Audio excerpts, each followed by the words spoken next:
mai kallo a wani bidiyo da zamu koyi determinant of a matrix. Determinant na matrix wannan shine bracket da muke amfani da shi a matrix.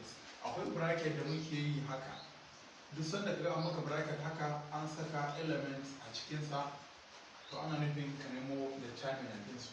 Idan da zan kwafi wayannan maka haka,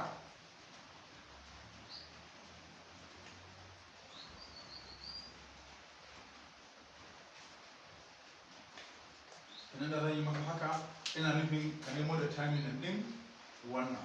Da kaga haka aka ce maka solve a evaluate, to ana nufin ka nemo determinant. Ba ka shi ba shi da kwana, kawai layuka ne ake ja guda biyu, to determinant ake nufi.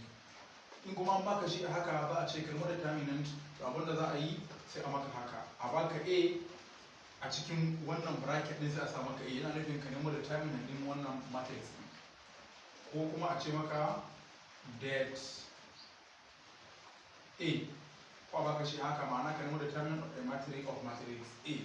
To idan aka ce ka nemo, ko an baka wannan, ko an baka wannan, ko an baka wannan, duka ma'anar mun ce ɗaya ne. To me ake bukata ka yi? Abin da ake bukata ka yi shine sai ka ce determinant of matrix a is equals to, to za ka je ka row 1 column 1 ɗinka, ga row 1 column 1 ɗinka na.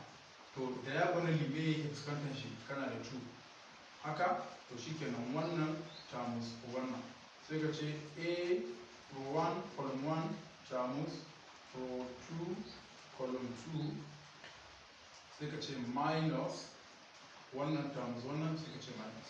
Kayi nan sai ka koma kuma kai haka, sai ka ce to wannan times wannan shi ma sai ka buɗe masa bracket ɗinsa, ka ce row 2 column 1 times row 1 column 2, shi ma ka yi masa haka. Haka ake nemo determinant ɗin. At the end me zai faru?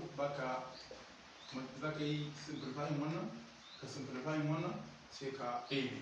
Kenan sai mu ce wannan alphabet ne ba mu da matsala, mu zauna su da juna, mu ce row 1 column 1 row 2 column 2 minus row 2 column 1 row 1 column 2. Haka mai kallo za ka yi da zarar an ce ka nemo determinant.